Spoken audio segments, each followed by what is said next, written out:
siempre me llamó poderosamente la atención, entonces ahí un poquito buceando, ahí uno va a empezar a traer un poco los hilos desde dónde surge esto de Güemes, que está como en el banco de suplente, ¿no?, de los grandes patriotas, los grandes héroes.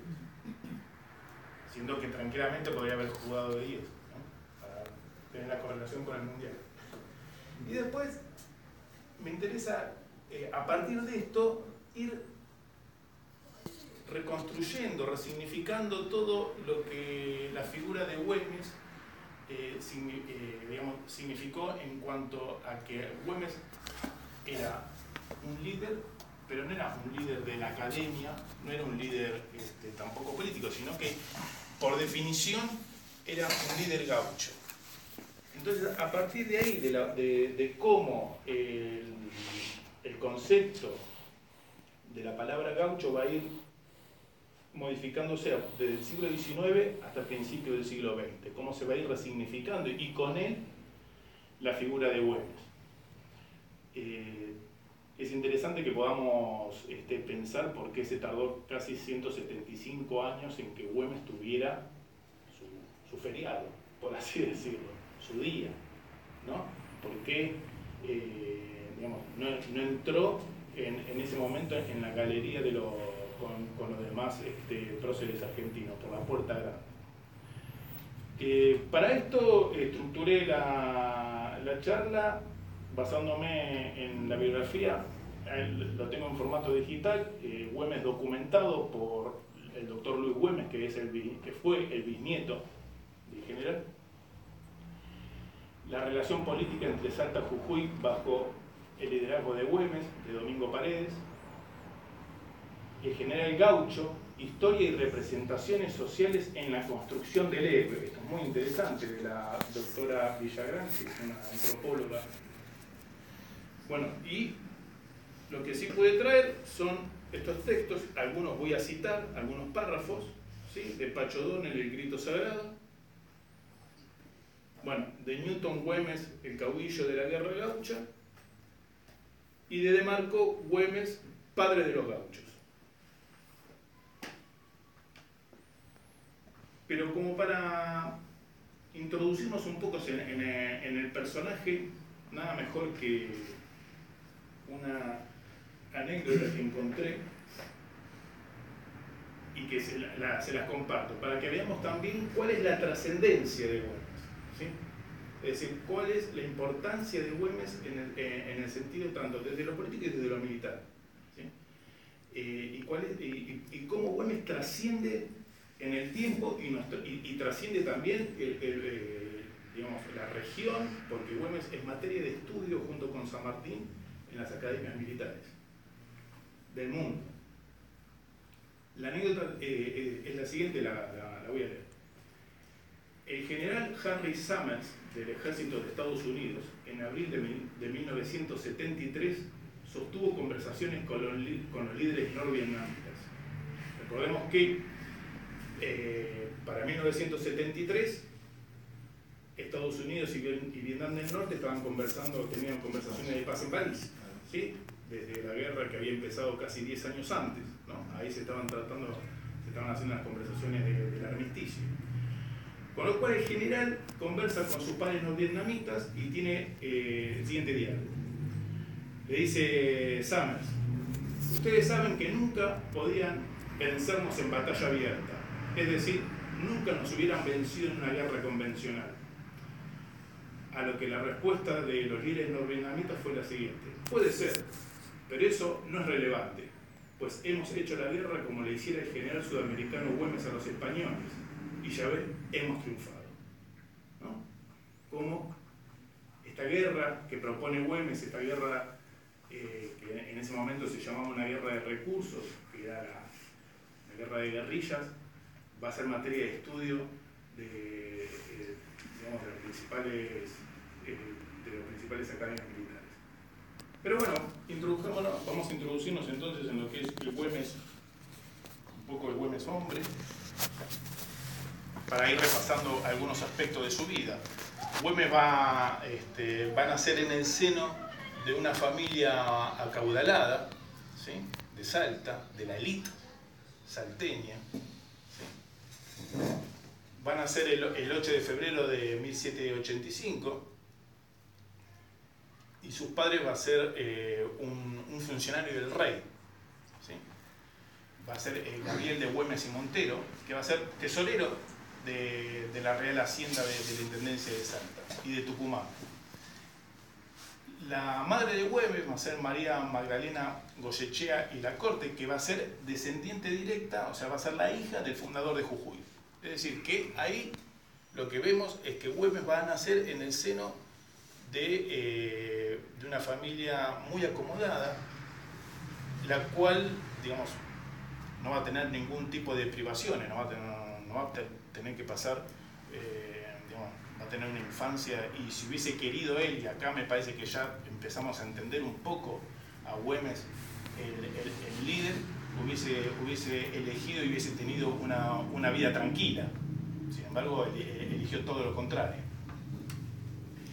Va a ser bautizado al día siguiente y va a ser ya bautizado bajo el nombre de Juan Martín Miguel de la Mata Güemes. ¿Sí? O sea que va a ser bautizado bajo ese nombre. Y acá hay digamos, Güemes va a transcurrir los primeros años de su infancia en su Salta natal, digamos, en las haciendas, en las estancias, de las cuales su familia también era terrateniente. Entonces ahí va a tener un primer contacto, ¿sí?, con lo que es lo natural. El paisaje, la naturaleza, va a tener casi la edad que tenés vos, Mechi, y Güemes ya era un perfecto jinete, dominaba todas las destrezas a caballo. ¿Sí? Y lo que va a empezar a marcar en Güemes, bueno, digamos, estos primeros pasos los podemos relacionar mucho también con Juan Manuel de Rosas, ¿no?, que va a tener esa cuestión de esa misma formación del hombre rural, ¿no?, de la tarea de campo, del estar en contacto con los paisanos, con los gauchos, y aprender desde muy chiquito, ¿no?, la tarea del hombre de campo, y por supuesto después hacerse un experto en eso.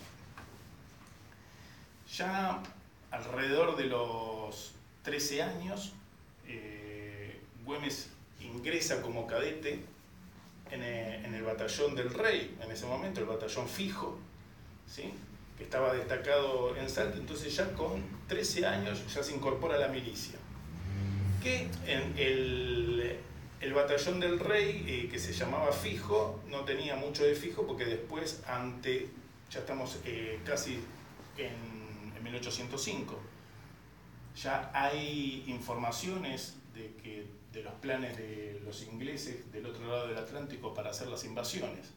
Por lo tanto, mandan, ¿sí?, trasladan el batallón fijo, lo trasladan a Buenos Aires. Entonces Güemes se va a encontrar en las invasiones inglesas acá en Buenos Aires, desempeñando las tareas de cadete. Otra cosa similar a de Rosas. Exactamente. Rosas también se va a encontrar acá en Buenos Aires en la defensa. Y acá se produce, Güemes va a trabajar con Liniers, ¿sí?, va a ser un ayudante de Liniers, y acá lo que tenemos, vamos a encontrar con que ya Martín Miguel ya hay una punta que empieza a verse, en donde lo que se destaca va a ser el coraje, que lo va a acompañar toda su vida, ¿no?, como un distintivo. ¿Por qué?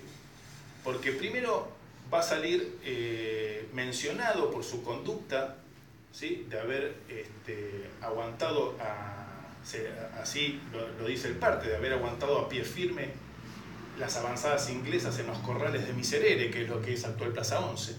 ¿Sí? Ahí se va a encontrar en esos combates callejeros que se dio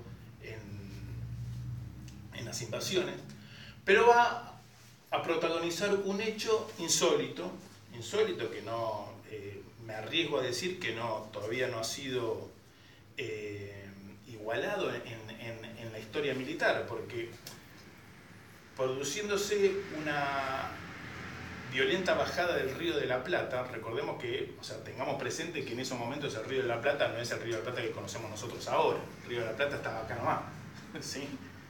Y era todo playa. Se produce una bajante del Río de la Plata y queda encallado un buque inglés, ¿no? En Nazaré, queda encallado, el buque Justin. Liniers le ordena a Güemes que comande, ¿sí? Con un grupo de jinetes para que lo pueda atacar. No solamente que Güemes lo va a atacar, sino que va a capturar el buque Justin, ¿sí? Entonces, ahí se va a producir digamos, este acto que para lo que es la historia militar es bastante insólito, que se haya capturado un buque a caballo, ¿no? Va a ser insólito. ¿Dónde va a ocurrir esto? Va a ser exactamente el lugar donde hoy está la Torre de los Ingleses, ¿sí? La torre, los ingleses cuando donan la torre con el reloj, la ponen ahí y la ponen, ellos que le dan mucha bola a lo simbólico, no como nosotros, la van a poner ahí en el lugar exacto donde estaba el buque Justin, que fue capturado por Güemes, y como también para una señal de desagravio para ellos, ¿no? Entonces, Güemes va a protagonizar este hecho. Posteriormente, ya nos vamos a meter en la Revolución de Mayo, y automáticamente Güemes ahí no tiene mucha duda. Automáticamente Güemes se alinea con la revolución, se pasa a incorporar al ejército y va a tener va a continuar con su despliegue no solamente de coraje, sino también acá va a empezar a ver Güemes el líder militar, el estratega y el táctico, ¿sí? Porque va en 1810 al frente de todos sus gauchos, va a participar, digamos, va a decidir en favor de los patriotas en la batalla de Suipacha, ¿sí? Eso es clave. Es decir, Güemes va con sus gauchos montados a caballos, va a cortar, los va a atacar a los realistas por uno de los flancos, le va a cortar la retirada y va a caer sobre ellos. La batalla no estaba definida hasta que interviene Güemes, ¿sí? Va a caer sobre ellos como un rayo, ¿sí? Dada digamos, los rápidos y buenos jinetes que eran todos, y ahí va a decidir la batalla de Suipacha. Entonces, ya ahí empieza a notarse un Güemes joven con la característica que va a tener el liderazgo que lo va a acompañar hasta el final de sus días, que va a ser el coraje, la táctica y la estrategia, ¿no? Posteriormente, digamos, se va a producir, Belgrano se va a hacer cargo de todo lo que es el ejército del norte, ¿sí? Y acá lo que va a suceder es que Belgrano va a sancionar, va a tomar una medida disciplinaria contra Güemes, ¿sí? Pareciera ser que Güemes andaba con una mujer casada, ¿sí? Por lo tanto, bueno, ahora no. Belgrano no era muy puro tampoco, ¿no? No, pues, bueno. Para sola venía de Rosa. Pero bueno, no le gustó mucho a Belgrano que Güemes anduviera con una mujer casada, y entonces lo mandó castigado a Buenos Aires, ¿sí? Y como muchas veces lo que sucede conviene, acá en Buenos Aires Güemes se va a encontrar con un joven oficial que viene de España, que va a ser José de San Martín, y ahí Güemes y San Martín van a empezar a tener esa relación, ¿sí? No solo de amistad, sino de respeto profesional mutuo, ¿no? Güemes tiene muy buena impresión de San Martín, que va a ser un militar formado en la academia, pero también en el campo de batalla, ¿sí? Ya recordemos, San Martín viene ya con mucha experiencia, ¿no? Y San Martín va a ver en Güemes alguien que puede ser una pieza clave en el ajedrez que va a plantear para la lucha contra la independencia. Va a participar del sitio de Montevideo, Güemes, y Luego de lo que va a suceder con el ejército del norte de Belgrano, más que nada va a haber ahí tres grandes momentos, ¿no? Lo que le va a padecer al ejército del norte, que va a ser la derrota de Sipe-Sipe, Vilcapullo y Ayohuma, ¿no? Van a diezmar al ejército del norte y prácticamente va a costar mucho volver a reconstituir todas las fuerzas que Belgrano, digamos, cuando fue derrotado se perdió. Belgrano es reemplazado por San Martín, entonces ellos suben, ¿sí?, a lo que es Tucumán, y San Martín va a ir acompañado con Dorrego y con Güemes. Y acá Güemes va a desempeñar un rol fundamental. ¿Por qué? Porque le va a mostrar a San Martín todos los aspectos del terreno, ¿sí?, del norte argentino, y fundamentalmente toda la información que él tenía sobre los realistas en el norte. Ahí San Martín va a llegar, junto con Dorrego, por supuesto, otro gran comandante, va a llegar a la conclusión de que entonces, por ese paso que va a ser el norte, Bolivia, para llegar hasta el Alto Perú, no se podía ir, porque los realistas estaban en inmejorables condiciones. ¿Sí? Ya había fracasado Belgrano, lo comentamos recién.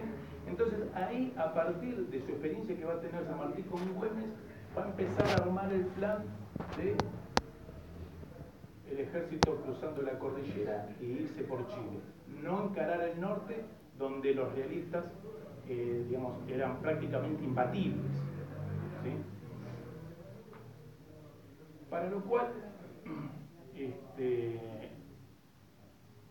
va a quedar Güemes a cargo de toda esta frontera norte, y se va a producir un hecho en donde ya no va a haber más duda de lo que, digamos, de la capacidad de Güemes.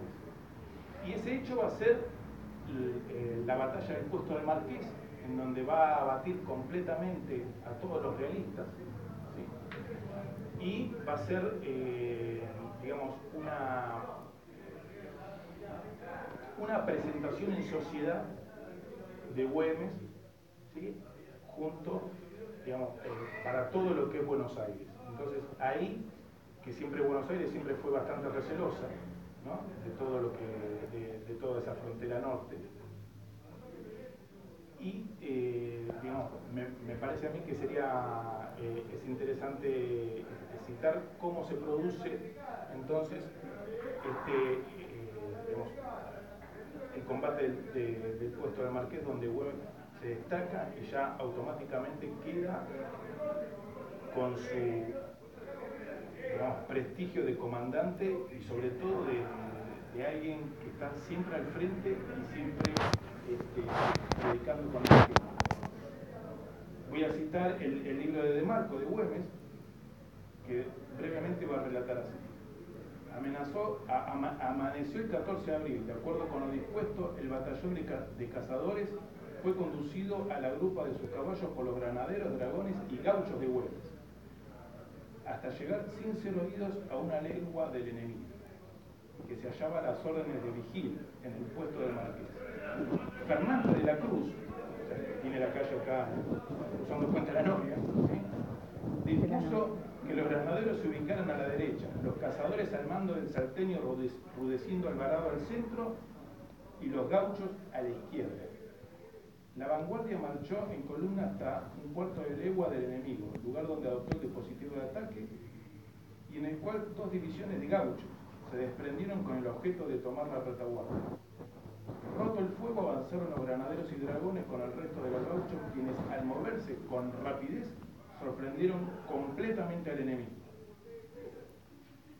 Fernández de la Cruz no va a ahorrar en elogio, va a decir: los valientes gauchos con su jefe y oficialidad son tan recomendables y fue tanta su bizarría que nada tuvieron que envidiar a las tropas más aguerridas.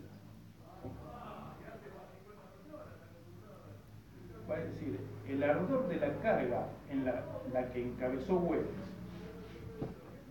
¿Sí? Toda la noche se marchó con la posible cautela, llevando la vanguardia a Güemes con sus gauchos y antes del amanecer se hizo un alto para dar un descanso. Pasó algún intervalo sin continuar la marcha y llegado el lance de lograr el fruto de tantas fatigas, Güemes, sin casi ya aguardar órdenes del general de la Cruz, se lanzó impetuosamente al ataque de los enemigos sin darle distancia, lo cual fue advertido por algunos afortunados que pudieron oportunamente salvarse, entre ellos el jefe español coronel Antonio Vigil, que era el jefe del cuerpo. Todo el cuerpo fue abatido, arrollado y pasado en su mayor parte a cuchillo por los gauchos. ¿No? Aquí vemos prácticamente lo van a definir, o sea, Gervasio de Posada lo va a definir como impertérrito, ¿no? Como aquel que desconoce el miedo. ¿Sí? Tal era el arrojo de Güemes. Acá Güemes se va a convertir en el hombre clave, ¿sí?, que va a necesitar San Martín para contener esta frontera norte que era muy endeble. Recordemos, para que tengamos idea, Güemes va a hacer frente a nueve, no una, ni dos, ni tres, 9 invasiones realistas, de las cuales ninguna de ellas tenía menos de 3.000 soldados. ¿Sí? Él se va a hacer frente a 9 de ellas. Y se va a enfrentar con lo mejor del ejército del rey. ¿Sí? No se va a enfrentar con soldados que no tienen experiencia, ni armamento, ni nada por el estilo, sino que se va a enfrentar con lo mejor que va a tener el ejército del rey, porque, hay que decirlo, producida en 1815, producida la caída de Napoleón en Waterloo, repuesto Fernando VII, ¿sí?, va a liberar, va a disponer de un montón de tropas que pelearon en Europa, en las campañas contra Napoleón, y las va a mandar al Alto Perú. ¿Sí?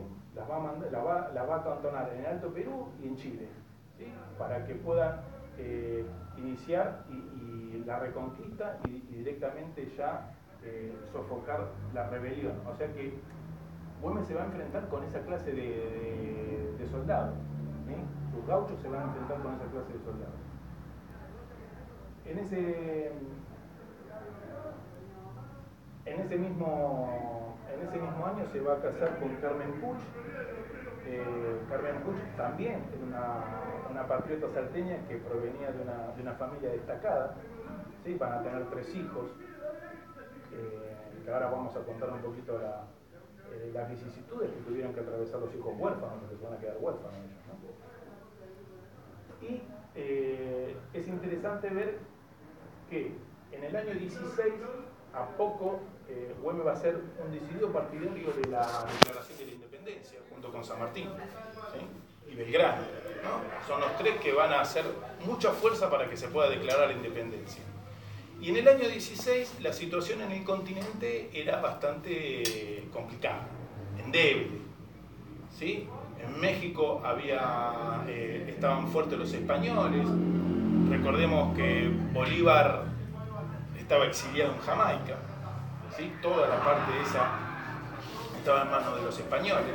Pido permiso un segundito y le voy a pedir silencio a los chicos de afuera, ¿puedo? Sí. Haga nomás.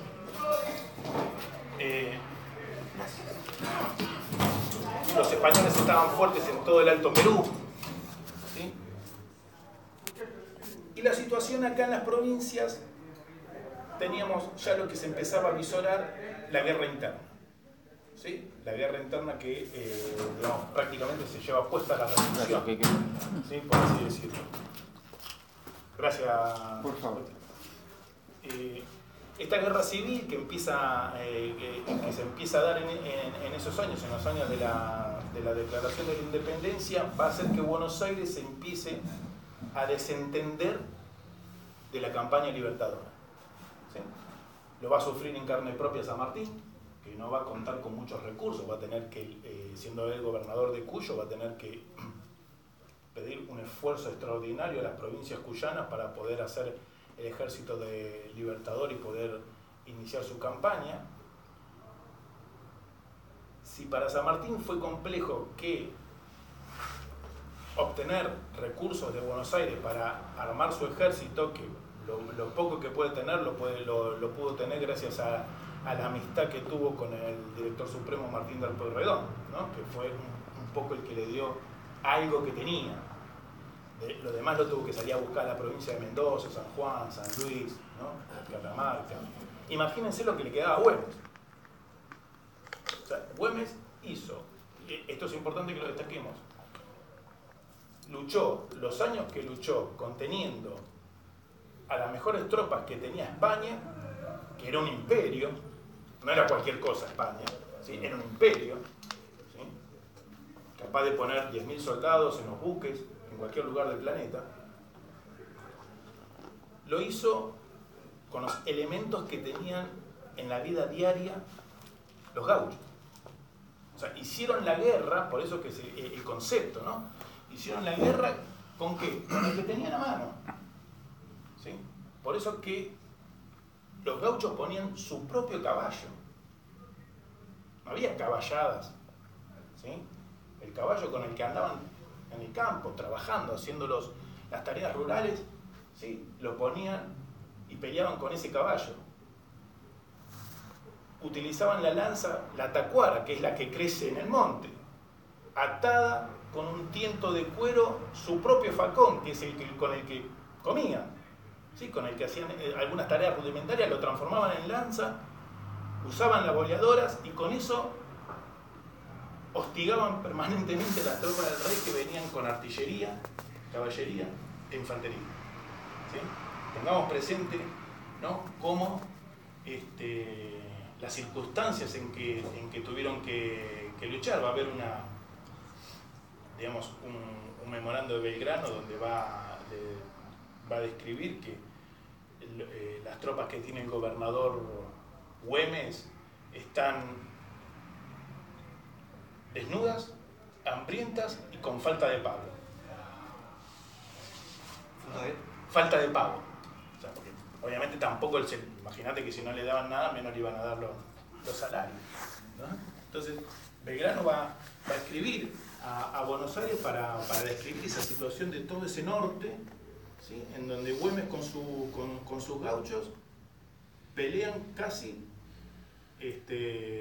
poniendo solamente su cuerpo. Es interesante ver que cuando no podían, o sea, según las circunstancias, hasta atacaban enlazando a los soldados y llevándoselos a la rastra con los caballos. O sea, ese es el tipo de guerra con el que hace Güemes casi 5 años. Por eso me parece a mí que lo grande, ¿no? de este muchacho. Los realistas, Sí. Al ver ese tipo de acción, algo menos, en un momento tomaron mucho temor, o sea, es como que respetaron a ese desconocido que vino con técnica nueva, ¿no? En principio, para no hacer tanta digregación, pero coincido totalmente, ya te voy a leer un comunicado, como si fuese un telegrama que va a mandar de la Serna, que va a venir con sus tropas veteranas de Napoleón a pelear acá, y cómo se va a encontrar con esta nueva forma, ¿no? No solamente la topografía del lugar, los montes, quebradas, serranías, sino esta nueva forma de hacer la guerra. A pesar de que ellos algo hicieron cuando resistieron a Napoleón en España, ¿no? Una suerte de guerra de guerrillas. Pero esta nueva forma de a caballo, lanza, entrar y desaparecer, ¿cómo era? Para que nos quede claro, ¿cuál era la forma en que los gauchos, los infernales de Güemes, porque así él formó su cuerpo, ¿no? Los infernales de Güemes, que pidió autorización a Buenos Aires para que fuese un regimiento formal del ejército y le fue denegado, ¿no? Porque no tenían recursos para sostener a oficiales y demás. Él lo forma igual, ¿sí? Ya acá vemos también la personalidad de Güemes, ¿no? Él no le hace caso a Buenos Aires y lo forma igual, a los infernales. Pero lo que hacía era, atacaba a la vanguardia con un grupo no más de 20, 25 gauchos, ¿sí? Que caían con velocidad, arriba de aparecían del monte, atacaban la vanguardia, y cuando el resto de, digamos, de los realistas o de la compañía le iba a presentar batalla, otra unidad de otros 25 o 30 gauchos aparecía en la retaguardia y, por ejemplo, se robaba el ganado, ¿no? Le robaba los fusiles, ¿no? La guerra de recursos, es decir, me voy a proveer, que el enemigo me provee de los recursos que yo no tengo, ¿sí? Los tipos se van a ir armando y se van a ir alimentando de lo que tiene el enemigo, ¿sí? Por eso es que nunca presentaron batalla abierta, porque sabían que iban a ser arrasados, ¿sí? por el ejército realista. Entonces siempre tuvieron esta táctica, ¿no? De atacar un punto, desaparecer, volver a atacar otro, y así iban hostigando toda la campaña, todas las marchas que tenían los realistas. Recordemos que los realistas, cuando uno va, no sé, de Cochabamba hasta Salta, tiene varios días de viaje, ¿no? No es como que llegaban en helicóptero, por así decirlo, ¿no? Tenían que atravesar, y es un terreno que van a conocer perfectamente los gauchos porque son de ahí, ¿sí? Son de ahí. Un poco, bueno, San Martín ya lo va a designar como jefe del ejército de observación, ya ahí le va a dar el cargo formal, le va a pedir a Martín de Porredón que por favor lo nombre, porque ya había conflictos internos con la gente de Buenos Aires, principalmente con Rondó, que por así decirlo tenía una enemistad manifiesta con Güemes. Y ya San Martín, para zanjar toda duda, le va a pedir a Porredón que lo nombre jefe del ejército de observación del norte, para que ya quede consolidado su liderazgo. Y a partir de las victorias que San Martín va a tener en Chile y Güemes en el norte, va a permitir entonces que este plan continental que diseñó San Martín vaya tomando forma y vaya haciéndose posible, cosa que años antes parecía impracticable, porque lo que tenemos que tener en cuenta es lo siguiente: hubo un plan continental para dominar las colonias y tenía que haber un plan continental para liberarlas, ¿sí? Era imposible que liberáramos en la mente de los hombres del puerto de Buenos Aires. Lo único que interesaba era que Buenos Aires, Córdoba y Santa Fe se mantuviera apartado, ¿no? Que tuviera su independencia. Además no interesaba, estaba muy lejos, ¿no? Pero bueno, había que tener un plan continental para la liberación. Entonces acá me parece que, que va a ser notable cómo Güemes, a partir de plantear esta guerra de recursos, va a empezar a hacer doctrina. Y cuando va a empezar a hacer doctrina, me refiero a aquello que se va a estudiar en las academias militares como la guerra de guerrillas, sin que Güemes supiera que esto iba a derivar en una guerra, en una doctrina nueva, por así decirlo, ¿no? Nosotros, a ver, tenemos la primera experiencia de guerra de guerrillas formalmente, se establece casi en Sudáfrica en el año 1900, con la guerra que van a tener los colonos sudafricanos contra el Imperio Inglés, ¿no? La guerra de los Boers, ¿no? Ahí ellos van a empezar la primera cuestión guerrillera. Pero estos van a ser, digamos, la doctrina que va a plantear Güemes como innovadora, se va a ver reflejada también en los escritos del famoso teórico de la guerra, von Clausewitz, donde él tiene la teoría, a partir de lo que va a ver de Napoleón y demás, va a tener la teoría del pueblo en armas. la nación en armas, que es lo que va a aplicar Güemes, ¿sí?, en toda la zona del norte argentino. La tierra en armas, ¿no?, esto que denominó Ábalos, ¿no? La tierra en armas es el concepto de que todos están, digamos, embarcados en la lucha. Para que tengamos alguna idea de lo destacado de Güemes, va a decir San Martín: los gauchos de Salta solos están haciendo al enemigo una guerra de recursos tan terribles que lo han obligado a desprenderse de una división con solo el objeto de extraer algunas mulas y ganado. Y acá, un poco respondiéndote, ¿sí?, va a ser Joaquín Pezuela, el general español, que va a escribir a partir de ese contacto que va a tener con, digamos, con la guerra gaucha, ¿no? A partir de esa experiencia, va a decir de las partidas gauchas de Güemes. Su plan es de no dar ni recibir batalla decisiva en parte alguna, y sí de hostilizarnos en nuestras posiciones y movimientos.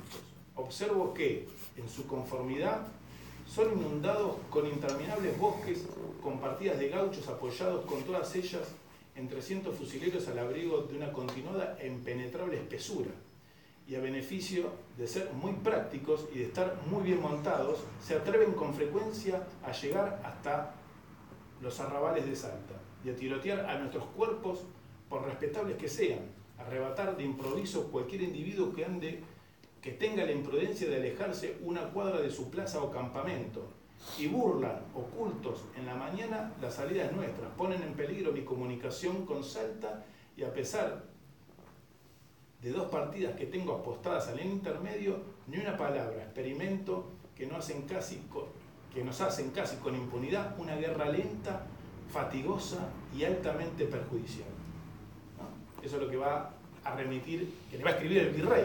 O sea, Pezuela le va a escribir al virrey que esto así no funciona. Con estos muchachos, esto acá no funciona. Entonces, vemos cómo Güemes va a tener esta característica, va a ser un eje, ¿sí?, un eje principal en la independencia y en el plan que va a tener San Martín, y va a tener esta innovación de plantear la guerra de recursos, porque no había otra forma. Buenos Aires no le va a mandar ni un alfiler a Güemes, no lo va a auxiliar con absolutamente nada. Güemes se tiene que arreglar solo. Y pasando a lo que es un poco Güemes gobernador de Salta, Güemes va a tener algunas medidas que van a... Yo les contaba recién que va a tener unas medidas muy innovadoras, ¿no? Y, por ejemplo, va a establecer el fuero gaucho.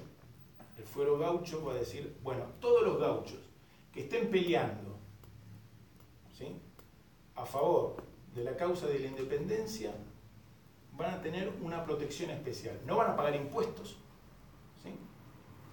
¿Sí? No van a tener que someterse a la justicia ordinaria, que lo va a juzgar la justicia militar, ¿sí? Y esto no van a tener que tampoco alquilar. O sea, lo que hacían los gauchos era, los terratenientes tenían a los gauchos y estos le arrendaban la tierra, ¿no?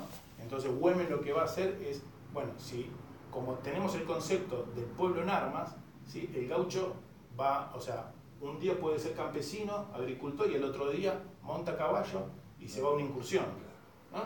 Entonces le va también a, digamos, a sacar ese alquiler de la tierra, con lo cual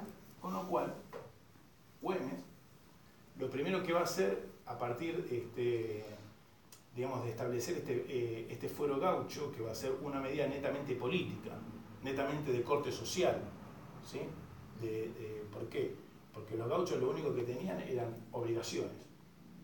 Eran todas obligaciones. Tenían que laburar de lunes a lunes, pagar alquiler, digamos, pagar tributo.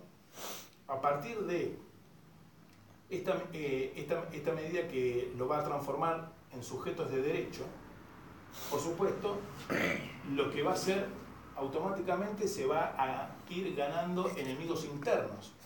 Esos enemigos internos va a ser los propios terratenientes y hacendados de todo el norte, de Salta, de Jujuy, sobre todo de la parte de Bolivia. ¿Por qué? Porque se van a ver afectados con el fuero gaucho. ¿Sí? Otra medida que va a tomar Güemes va a prohibir el comercio con el Alto Perú. Lo va a prohibir directamente. ¿Por qué? Porque tiene información, acá va a jugar un rol muy importante su hermana, Macacha Güemes. ¿Sí? Macacha Güemes va a tener un rol fundamental en armar toda una red de espionaje, ¿sí?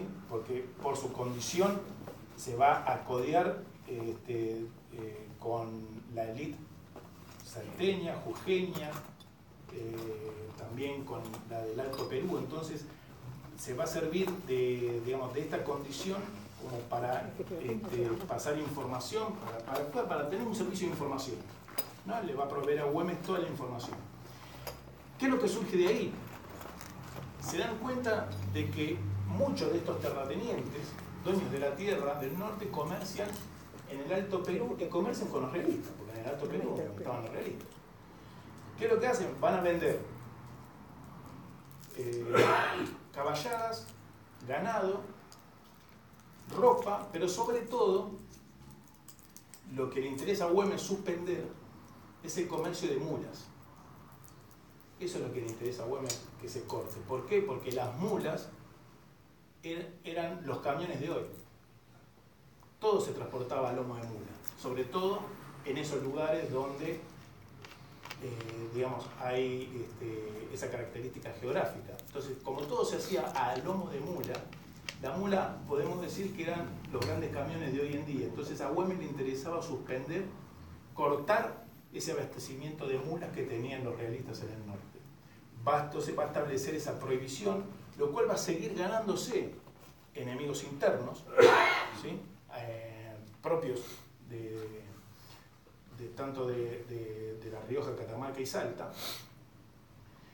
Y lo que le va a suceder, va a ser tanto, va a ser tanto los intereses que va a empezar a jugarles en contra, que cuando él se encuentra en campaña, le hacen la famosa revolución del comercio. Esta famosa revolución del comercio lo van a deponer a Güemes de la gobernación. ¿Sí? Güemes no está en Salta, está en la campaña y lo van a deponer de la gobernación. Cuando enterado Güemes baja nuevamente y ahí puede reconstruir, puede volver a tomar la gobernación. Pero fíjense hasta dónde llegaba, ¿no? Los intereses que había, con los cuales se había metido. Entonces Güemes va a tener, en este caso, va a compartir con San Martín, ¿sí? Varias distinciones. Primero, la animosidad de Buenos Aires. Ni a San Martín ni a Güemes Buenos Aires los quería, ¿sí? Es más, cuanto más lejos estuviera mejor.